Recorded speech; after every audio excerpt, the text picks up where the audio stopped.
Navy, they have no Air Force. They have no anti-aircraft equipment. It's all been blown up. They have no radar.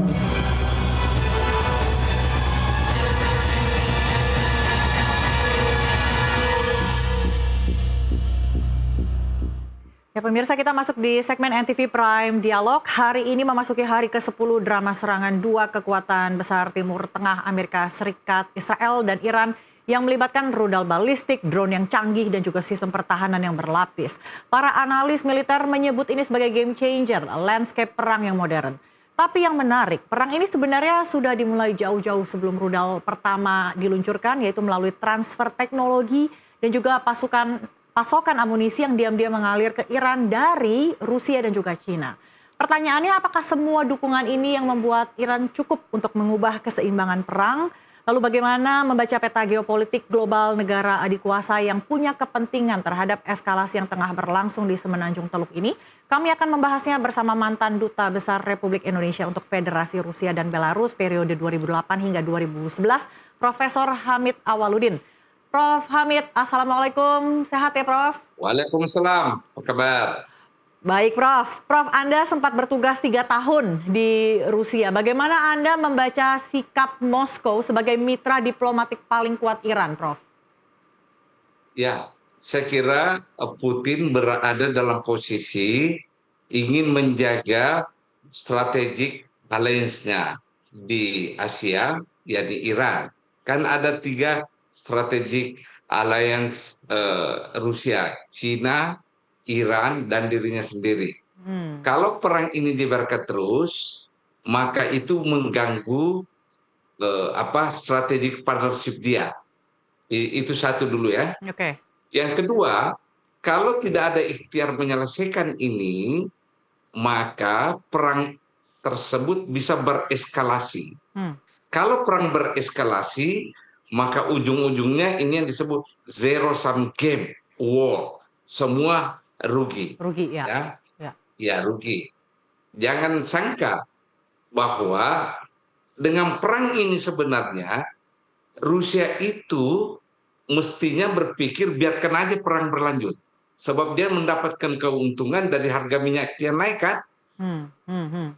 Ingat, Rusia itu produser minyak, kebutuhan minyak dunia 12% diproduksi di Rusia. Mestinya dia berpikir lanjut saja perang. Ada sisi lain yang harus dia pikirkan, ekspornya ya, dalam bentuk non migas, apa itu, seperti ekspor gandum. Itu 13% kebutuhan dunia disuplai oleh Rusia. Jadi tidak semata-mata kalkulasi ekonomi ini. Menurut saya, mengapa Rusia mau terjun ini memediasi, karena dia ingin jaga partnership dengan Iran di Asia. Itu ada hitungan geopolitik yang lebih besar yang dia pakai instead of hanya kepentingan ekonomi. Ya bahkan Presiden Trump juga mempertimbangkan akan mencabut blok minyak ya dari Rusia yang sebelumnya diterapkan karena ada perang Ukraina itu ya. Ya persis. Jadi gini, metafor yang saya pakai adalah mestinya Trump juga beruntung karena dia bisa bernegosiasi menghentikan perang Ukraina. Lalu trade off-nya Rusia bisa membujuk Iran untuk menghentikan. Jadi win-win solution ini. Sekali merengku dayu, 230 terlampaui. Mestinya cara berpikir kedua belah pihak. Nah, terlepas dari ini semua, baik Iran maupun Amerika kan memiliki ego untuk berhenti. Harga diri kan? Memang harus ada pihak ketiga masuk ke tengah untuk menghentikan demi kebaikan bersama. Mari kita hentikan perang ini. Sehingga ego masing-masing pihak bisa turun dan tidak perlu ada merasa kehilangan muka. Kalau ada yang menengahi kan, itu. Sebab jangan dikira dengan mudah ditaklukkan Iran. Tidak. Iran itu selain memiliki teknologi dan dukungan dari Cina dan Rusia segi persenjataan, semangat tempur prajurit Iran itu luar biasa. Kalau Amerika semangat tempur prajuritnya tidak ada dibanding, tidak ada nilainya dibanding semangat tempur prajurit Ya, Iran. teknologinya ada ya, tapi semangat juang dari Ada, prajuritnya itu betul. mungkin Iran lebih unggul. Oke, Prof, Bersih. kalau tadi sudah soal Rusia, kalau soal Cina bagaimana? Seperti apa posisi dan strategi Cina saat ini? Saya kira Cina berada dalam posisi wait and see. Tapi Cina juga punya kepentingan agar perang Iran ini selesai. Kenapa? Pertama, dengan perang ini itu membuat ekspor barang-barang Cina ke Timur Tengah dan ke Afrika terganggu, Hmm, hmm, hmm. ya kan? Ya, ya. Nah, kedua, kita harus paham investasi terbesar di Timur Tengah itu adalah Cina, Hmm, ya kan? Dia investasi di berbagai tempat di Timur Tengah. Nah, kalau perang ada, investasi itu selain tidak membawa hasil, hmm. juga bisa hancur. Maka segi ekonomi, Cina punya kepentingan agar perang ini segera berakhir. Segi Oke. ekonomi. Tapi Ya, dari masuknya Rusia dan Cina, bukankah ini malah justru akan menambah intensitas ketegangan antara Amerika, Israel dengan juga Iran? tidak. Kalau masuknya dia dalam konteks ingin mendamaikan, Hmm. itu bagus. Itu bagus. Dan Rusia sudah menawarkan diri untuk meredakan ketegangan ini. Hmm. Tapi jauh Artinya sudah sebelumnya, ada satu. Prof, mereka justru malah mengirimkan pasokan amunisi, kemudian informasi intelijen, navigasi, komunikasi, dan lain sebagainya. Persis, persis. Tapi itu nggak ada masalah, nggak ada Hmm. masalah. Yang penting bagaimana ada ikhtiar konkret untuk menjembatani kedua belah pihak ini agar perang bisa diselesaikan. Hmm. Ya Jadi itu. mereka, Ini sebenarnya faktor kehadiran Rusia ini adalah faktor pengimbang agar ego kedua belah pihak yang berhadapan ini diturunkan. Kedua, ini cara yang terbaik kedua belah pihak menyelamatkan muka untuk menghentikan perang yang merugikan bukan hanya kedua belah pihak, tapi seluruh bangsa. tidak ada Ini tujuan adalah atau motif lain Rusia ikut-ikutan, Prof? Mungkin untuk membangun poros kekuatan atau blok yang baru? ya, itu yang tadi saya katakan awalnya. Ingin memelihara strategic alliance-nya di Eurasia, ya, Eropa, Asia. Itu tujuan politiknya Hmm, sebenarnya. hmm, hmm. Tapi tidak apa-apa, apapun tujuan politiknya, yang penting bagi kita bagaimana perang ini berhenti, bagaimana perang ini tidak bereskalasi, Hmm, sehingga ekonomi dunia bisa jalan. Karena semua kena ini, semua kena. hmm, Bukan secara militer, tapi secara ekonomi. hmm, Semua kena. Tidak ada bangsa yang kebal dari efek negatif perang ini. hmm. Minimal akibat ekonomi yang ada. Oke, zero sum game dalam aspek ekonomi. Tapi jika konflik ini makin panas, Prof, siapa yang paling diuntungkan? Tidak ada yang diuntungkan. Semua kalah. Tidak ada yang diuntungkan dalam perang. Tidak Semua Israel, kalah. Tidak juga. tidak Israel Amerika, ataupun kepentingan oligarki, ataupun kepentingan kelompok tertentu, mungkin dalam saya hal tidak. industri militer global, ataupun saya Ya, berspekulasi bisa di saja. sini, Prof. Tapi ingat, ada suplai senjata industri militer Amerika berkembang, tapi kehancuran ekonominya berapa? Secara menyeluruh. Jangan lihat satu aspek saja. Hmm, Betul, industri militer berkembang, tetapi ekonomi secara menyeluruh kolaps. oke. Kolaps. Dan bagaimana Anda melihat terbentuknya satu poros kekuatan baru, CRIC gitu ya, Prof ya, yaitu China, Rusia, kemudian Iran dan Korea Utara ini yang cenderung anti Barat. Ya, saya kira begini ya. Kita berhadapan sekarang dengan perang nyata, konkret. Bukan perang urat saraf seperti pembentukan poros-poros itu kan. Itu kan perang urat saraf namanya. Yang kita hadapi sekarang ini perang konkret, real, tangible, dan membawa dampak negatif ke seluruh dunia. Nah, oleh karena itu, siapapun, langkah apapun yang bisa ditempuh untuk menghentikan perang itu yang terbagus.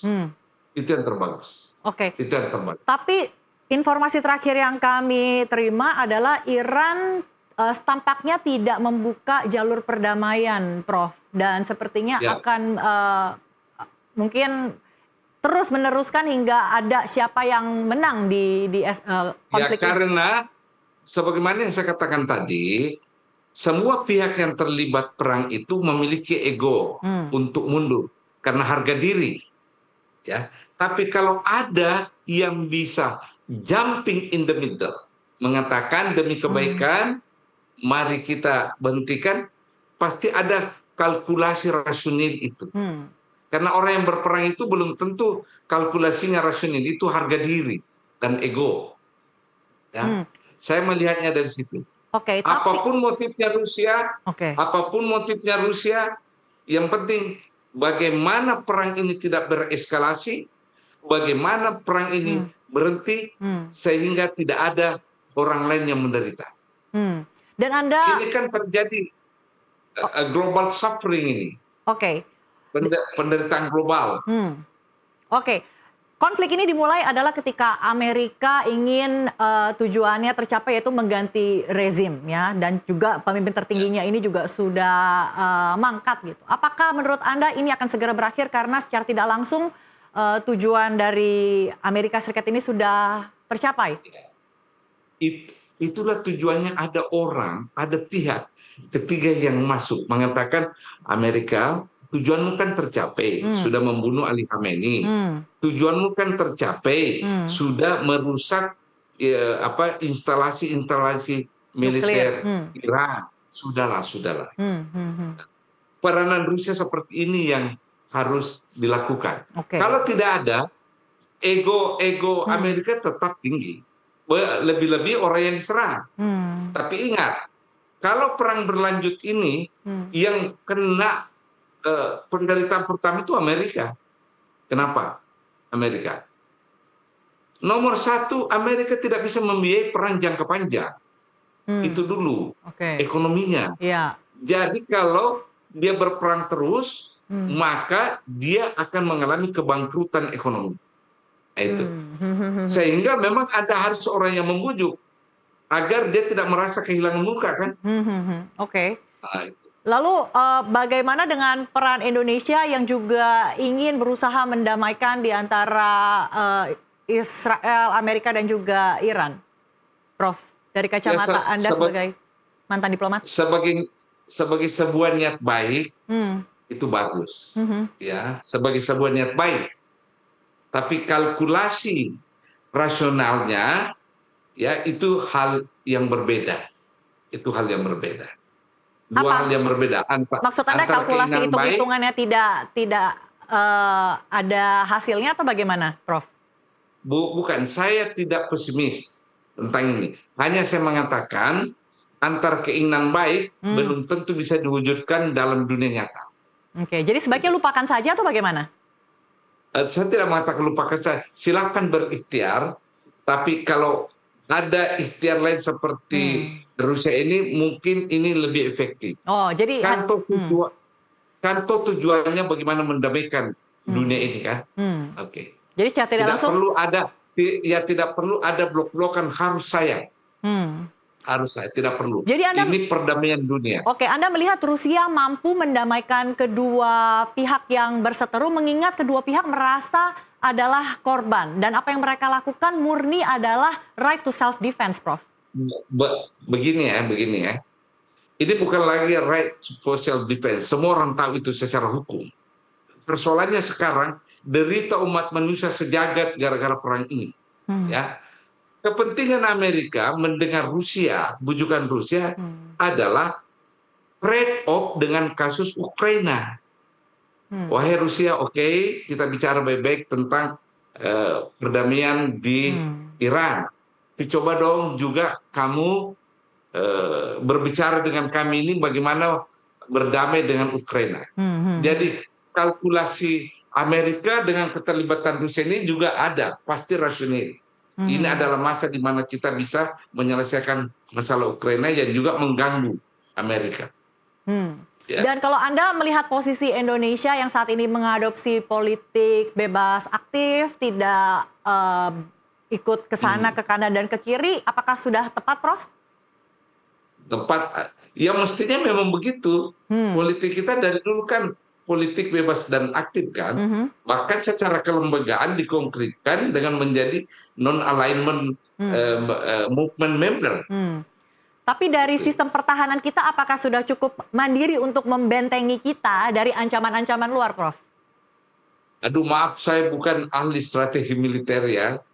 Bukan ahli strategi, saya tidak tahu hitungan-hitungan jumlah penduduk comparing itu dengan jumlah senjata. Saya tidak berada dalam posisi untuk menjawab itu. Oke, kalau posisi Indonesia di BOP menurut Anda sebaiknya bertahan, masih ikut aktif atau sebaiknya mungkin bisa dipertimbangkan lagi? Sebaiknya dipertimbangkan. Karena masalahnya tertangkal persoalannya banyak sekali. Dengan berada di posisi itu, ya cara berpikir domestik kita dan negara-negara lain bahwa Indonesia berada dalam poros aliansi Israel dan aliansi Donald Trump. Image itu penting dijaga dalam hubungan internasional. Kendati pun niatnya Presiden sangat baik, sangat ikhlas, bagaimana mewujudkan perdamaian. Tapi ini kan hubungan internasional tidak sekedar niat baik, ya harus ada masalah image, masalah persepsi. Ya. Mungkin juga mempertimbangkan dari aspek ekonominya, karena kalau misalnya konflik ini terus memanas, eskalasi berlanjut, secara tidak langsung juga dampak terhadap ekonomi kita ini juga sangat berat ya, Prof? Ya pasti beban APBN kita ini pasti akan amburadul nanti. Karena minyak naik, subsidi semakin tinggi kan, belum lagi komoditas-komoditas impor yang lain pasti mengalami gangguan sehingga harga naik. Iya. Pasti. Belum lagi capital outflow ya, Prof, karena kan secara tidak langsung ketika perang atau konflik terjadi, kemudian situasi geopolitik yang tidak terlalu kondusif, kemudian memaksa dana-dana nih keluar beralih ke safe haven. Jadi secara kalau dihitung-hitung sebenarnya peran Indonesia jika ikut dalam perdamaian dan untuk mengakhiri perang ini juga bisa menjadi satu langkah yang mungkin bisa masuk dalam hitungan, Prof? Ya, sebagai negara bebas aktif, sebagai negara yang cinta damai, ya memang begitulah posisinya. Hanya kan Anda tadi bertanya saya, apakah Indonesia punya political leverage menjadi mediator konflik Iran ini? Saya jawab sebagai niat baik bagus, tetapi realisasinya, implementasinya tidak semudah yang kita bayangkan dengan posisi kita. Karena kita berada dalam BOP. Oke. Ya. Baik, terakhir Prof, Anda melihat Rusia ataupun nanti Cina, apakah ada titik terang negosiasi diplomasi ataupun akan terbuka jendela perdamaian dalam waktu dekat, Prof? Ya, mestinya. Karena perang ini akan berakhir manakala Trump mau mengakhirinya. That's it, as simple as that. Apakah Trump benar-benar akan mendengar apa kata Putin, Prof? Oh, ada dua persoalan yang dihadapi Trump sekarang. Persoalan pertama adalah kondisi ekonominya. Kedua, tekanan politik dalam negeri luar biasa. Oh iya, protes rakyat Amerika plus Kongres sudah mulai bersoal kan? Sudah mulai menimbang-nimbang adanya pelanggaran konstitusional karena melakukan perang terhadap negara lain tanpa approval dari Kongres. Itu subjek for impeachment itu karena pelanggaran konstitusi. Jadi Trump juga berada dalam tekanan domestik sekarang. Ya, apalagi bentar lagi akan ada pemilu sela ya. Ada pemilihan awal pada bulan November kan? Iya. Baik. Terima kasih Prof. Hamid Awaludin, mantan Duta Besar Republik Indonesia untuk Federasi Rusia dan Belarus 2008-2011 yang sudah meluangkan waktunya untuk berbincang bersama kami di NTV Prime. Sehat selalu Prof. Terima kasih. Sehat, terima kasih. Ya pemirsa, kita baru saja menyaksikan bagaimana teknologi perang antariksa ini, bagaimana rudal menari di atas awan, drone yang menjadi mata dan taji di langit musuh. Tapi di tengah kecanggihan itu semua ada satu pertanyaan yang tetap menggema. Sampai kapan manusia akan terus mencari musuh? Padahal luka perang tak pernah benar-benar sembuh. Terima kasih pemirsa, Anda telah menyaksikan NTV Prime. Saya Desmona Chandra mewakili rekan saya Nastiti Lestari. Kami pamit, sampai jumpa.